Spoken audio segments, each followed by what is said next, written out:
ကျွန်တော်တို့ကသူညတဲ့ပါနေတဲ့ file တစ်ခုခုပေါ့ဗျာ MP3 သို့မဟုတ် MP4 file တစ်ခုခု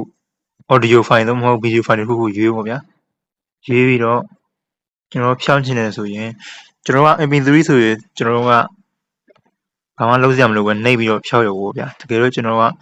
MP4 file ဆိုတော့စီကျွန်တော်တို့ကဒီသက်ဒီဟာကိုအသံနဲ့ video နဲ့ဒီသက်ခွဲလို့ရသေးတာပေါ့ဗျာကျွန်တော်ခွဲတော့မှဆိုတော့ကျွန်တော်တို့ကဒီမှာ extract with audio ဆိုတဲ့ဟာပေါ့ဗျာ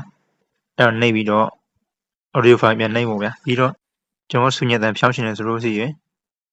ဒီမှာ noise remover ဆိုတဲ့ဟာကိုနှိပ်ပေါ့ဗျာ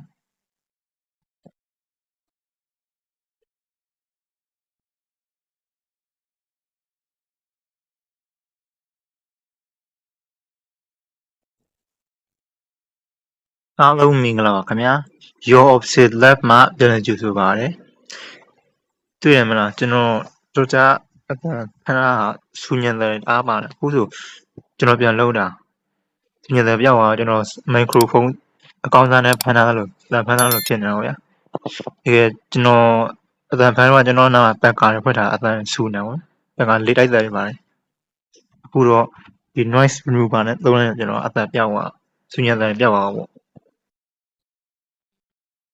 အားလုံးပဲဆင်ပြေကြတယ်ဗျအဲ့လိုကြည့်တော့ဘာမှမထုတ်